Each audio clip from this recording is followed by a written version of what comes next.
कोंगे की अनोखी ख्वाहिश। एक जंगल में एक पेड़ पर एक कोंगा रहा करती थी। वो बहुत लालची थी और सब कोंगे अगर एक साथ सहमत होते तो वो हमेशा असहमति दिखाती थी। बाकी सब कोंगे मिलजुल कर खाना तलाश करने एक दिशा में जाते तो वो दूसरे दिशा में जाती थी। उसके इन्हीं हरकतों की वजह से वो कभी कभी खाना ना मिलने के कारण भूखी भी रह जाती थी, लेकिन वो कभी भी अपने हरकतों से बाज नहीं आती थी। इसकी वजह से दूसरे कोंगे उससे कभी नहीं मिलते थे। एक दिन अकेले बैठकर ये कोंगा बहुत भूख लगने के कारण यहाँ वहाँ भटकने लगी। रास्ते में एक नदी थी जिसे देखकर वो कहने लगी, इस नदी की मछलियाँ कुछ खास नहीं लग रही। इतना कहकर आगे निकल गई। रास्ते में उसे एक बहता हुआ पानी का नाला मिला। उसे देखकर वो कहने लगी, यहाँ की मछलियाँ सुस्त लग रही हैं। अगर इन्हें खाऊंगी तो मैं भी सुस्त हो जाऊंगी। इतना कहकर वो आगे निकल गई। आगे उसे एक बहुत बड़ा तालाब दिखाई दिया। उसके किनारे पर बैठकर वो कहने लगी, मैंने सुना था कि यहाँ की मछलियाँ बहुत स्वादिष्ट हैं। चलो इन्हें खाकर देखते हैं। वो वहाँ खड़कर देखने लगी। उसके सामने से कई मछलियाँ जा रही थी। उन्हें देखकर उसे समझ नहीं आ रहा था कि कौन सी मछली खाए। वो हर मछली को देखकर उन पे कुछ ना कुछ नाम रख रही थी। ये मछली बहुत छोटी है। अगर मैं कुछ खाऊंगी तो कोई बड़ी मछली ही खाऊंगी। ये मछली काली है, ये गोरी है, ये पतली है, ये मोटी है। ऐसा कर कर वो सब मछलियों को जाने दे रही थी। कोई मछली अच्छी ही नहीं लग रही थी उसे। कोई अच्छी मछली मिलने के लिए वो वहाँ एक पैर पर खड़ के जाप करने लगी। गर्मियों का मौसम था और मछली के इंतजार में दोपहर हो चुकी थी। पानी गर्म होने के कारण मछलियाँ तालाब के अंदर चली गई।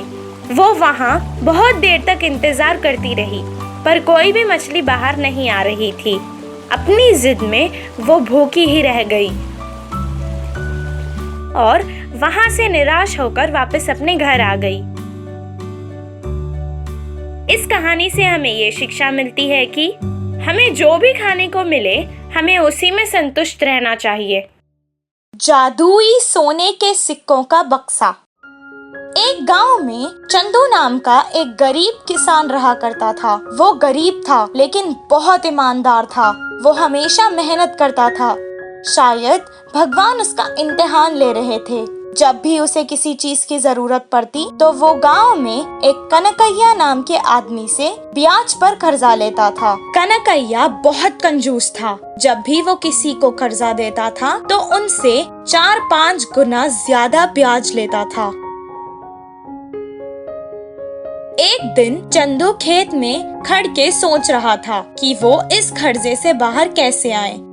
कुछ देर बाद वो भगवान से प्रार्थना करने लगा, हे भगवान, मुझे इस परेशानी से बाहर निकाल दो ना, मैं बहुत परेशान हूँ। प्रार्थना करने के बाद जब वो काम करने जा रहा था तो उसके पैर को कुछ लगा। जब उसने उसे उठाया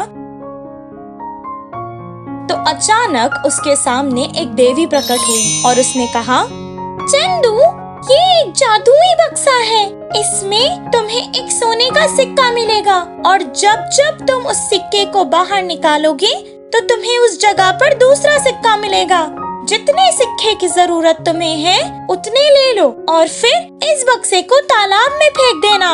लेकिन एक बात का ध्यान रखना, अगर तुमने बक्सा फेंकने से पहले सिक्के खर्च किए तो वो बक्सा और सारे सिक्के गायब हो जाएंगे। इतना कहकर वो देवी वहाँ से गायब हो गई। वो बक्सा लेकर घर वापस चला गया। बहुत जल्द ये बात फैल गई और कनकैया को इस बक्से के बारे में मालूम हो गया। कनकैया अब उस बक्से को हासिल करना चाहता था। वह चंदू के पास आया और कहने लगा, चंदू, ये बक्सा मुझे दे दो। इसके बदले में मैं तुम्हें 50,000 सोने के सिक्के दूंगा। साहब, मुझे ज्यादा पैसों की लालच नहीं है। आप मेरा पुराना कर्जा माफ कर दो और 500 सिक्के मुझे दे दो और इस बक्से को ले जाओ। मैं उन पैसों से खेती करके पैसे कमा लूंगा। तब कनकैया सोचने लगा कि 50,000 के बदले ये सिर्फ 500 सिक्के मांग रहा है। कितना बेवकूफ आदमी था वो। 500 सिक्के उसे देकर कनकैया वो बक्सा ले जाना चाहता था। जैसे ही बक्सा कनकैया को दे दिया, चंदू ने देवी की सारी बातें उसे सुना दी। कनकैया खुशी खुशी बक्से को लेकर घर वापस आया और सारी रात बिना कुछ खाए पिए, बिना वक्त गवाए एक एक करके सोने के सिक्के निकालता गया और 10 बोरियां भरने के बाद भी उसका लालच नहीं गया। वो अपने घर भर के सिक्कों की बोरियां चाहता था। कुछ दिन हो गए और बिना आराम किए, खाना खाए, वो सोने के सिक्के जमा कर रहा था और बीमार हो गया। बीमारी के चक्कर में वो चंदू की बातें भूल गया और कुछ सिक्के अपने इलाज के लिए खर्च करने लगा। कुछ देर बाद जैसा देवी ने कहा, वो बक्सा और सारे सोने के सिक्के गायब हो गए। इस चिंता में वो और बीमार हो गया। इस कहानी से हमें ये शिक्षा मिलती है कि लालच बुरी बला है। खिलौने बेचने वाले। एक गांव में नितिन और जतिन नाम के 2 खिलौने बेचने वाले रहते थे। दोनों का एक ही कारोबार होने के कारण आज किसका कारोबार होगा ये तनाव रहता था। दोनों की कभी कभी लड़ाई भी होती थी। एक दिन दोनों ने सोचा कि गांव को 2 हिस्सों में बांट लेंगे और बारी बारी शाम और दिन में कारोबार कर लेंगे। जो इलाके में वो सुबह जाते थे, शाम को वो अगले इलाके में जाते थे।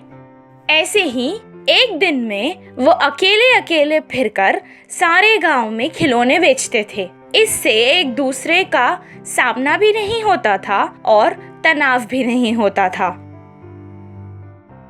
कुछ दिन बाद नितिन अपनी खिलौनों की बंडी लेकर एक बुढ़िया के घर के सामने आया। उसका पोता खिलौने देखकर जिद करने लगा कि उसे खिलौना चाहिए।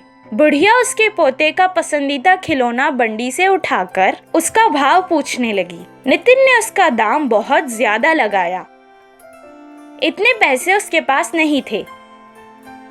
तब बुढ़िया ने कहा, मेरे पास एक पुराना बर्तन है जिस पे कालिक लगी है। तुम वो लेकर ये खिलौना मेरे पोते को दे दो। नितिन वो बर्तन लेकर हाथ से कालिक हटाने लगा।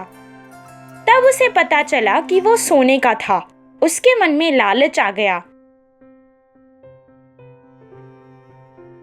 ये बर्तन तो पूरा खराब हो गया है, इसके बदले में कुछ नहीं आएगा। ये बड़ा खिलौना तो नहीं, पर छोटा खिलौना तुम्हें मैं दे सकता हूँ।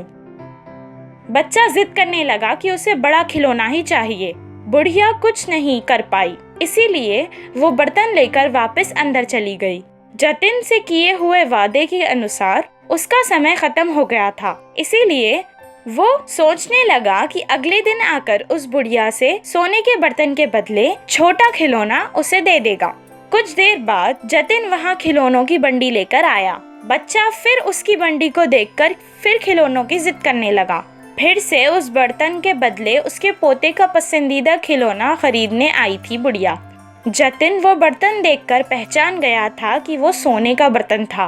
वो बहुत ईमानदार और नेक दिल का था, इसीलिए उसने बुढ़िया से कहा, साधारण बर्तन नहीं है, ये सोने का है। मेरे पास ऐसा कुछ नहीं जो इसके बदले आपको दे सकूं। एक काम करते हैं, जमींदार के पास जाकर ये बर्तन बेच देंगे और इस पैसों के बदले आपको जो खिलौना पसंद आए वो ले लेना और बाकी पैसों से आप अपने पोते की पढ़ाई करवा लेना। इतना कहकर वो जमींदार के पास ले आया। जमींदार को वो सारा हाल सुनाने लगा।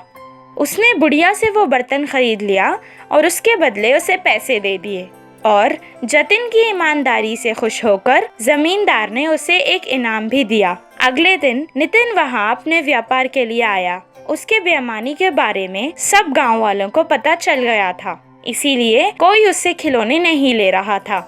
उसका बहुत नुकसान होने के कारण वो उस गांव को छोड़कर वहाँ से चला गया। इस कहानी से हमें ये शिक्षा मिलती है कि ईमानदार का कभी भी अच्छा ही होता है।